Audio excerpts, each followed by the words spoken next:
IT को control किया हुआ है ना, बेसिकली मेरा खुद वर्कआउट आईटी से है, तो दुनिया में जो आईटी को कंट्रोल किया हुआ है वो इंडिया ने किया हुआ है। हमने क्या किया? हमने कुछ भी नहीं किया। हम कभी किसी के पीछे लग जाते हैं, कभी किसी के पीछे लग जाते हैं। सबसे बड़ा इशू ये है।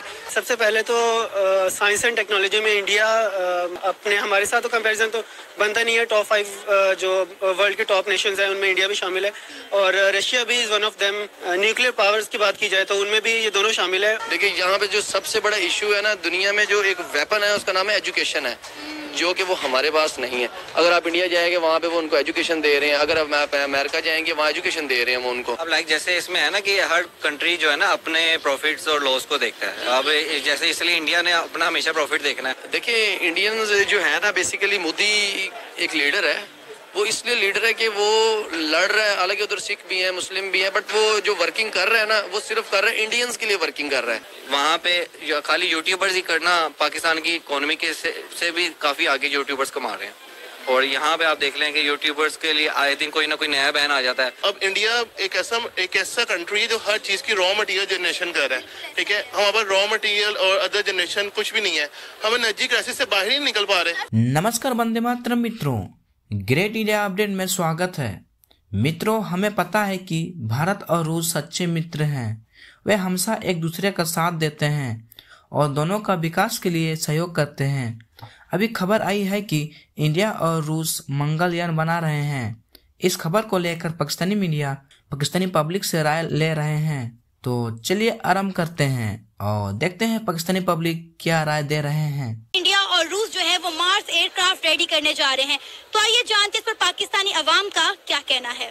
वो तो डेफिनेटली उनकी एक इकोनॉमी स्ट्रांग है। अगर आप इंडिया के रुपीस को पाकिस्तान के साथ कंपेयर करें तो वो आई थिंक मेरा ख्याल है 3 रुपए या 4 रुपए बन रहे हैं आज के दौर में, जो है अभी तो चल रहा है।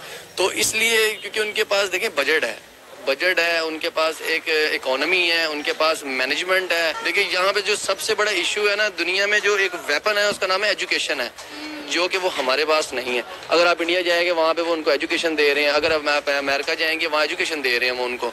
वहाँ पे हर चीज़ एजुकेशन के साथ चलती है। एजुकेशन एक वेपन है जो कि अफसोस के साथ हमारे पास ही नहीं है, बाकी सारी दुनिया के पास है। तो इसलिए वो तरक्की इसलिए कर रहे हैं क्योंकि वो एजुकेशन दे रहे हैं उनको। सर, अब कोई ऐसी इंडस्ट्री नहीं है, कोई ऐसा बिजनेस नहीं है, कोई ऐसी फैक्ट्री नहीं है जो इंडिया में ना हो। और यहाँ पे हमारे चलते चलाते कारोबार लोग बंद कर रहे हैं कि भाई हमारे वसाइल नहीं है, हम अफोर्ड ही नहीं कर सकते। इंडिया वो मार्केट है जहाँ दुनिया भर से इन्वेस्टर आके इन्वेस्ट कर रहा है। यहाँ से इन्वेस्टर जो है वो भाग भाग के बाहर जा रहा है। दुनिया में सबसे जो ट्रेड गंदम की है ना दुनिया में, जो कि हमने देनी थी वो रूस दे रहा है।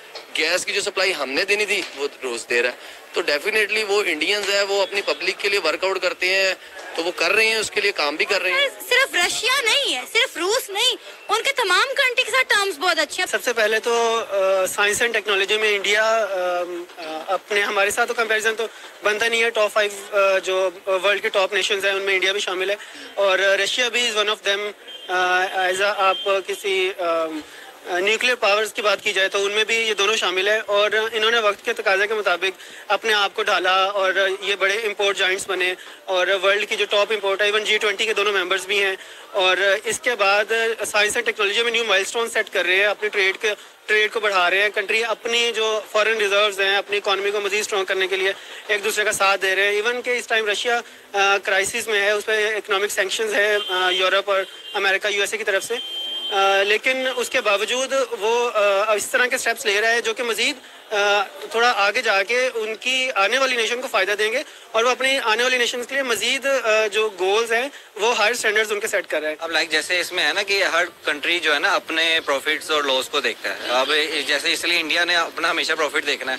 अब पाकिस्तान में असल में इशू क्या है कि ना हम असल में एडिंग कंट्री हैं, हमें एड मिलेगी तो हम चलेंगे।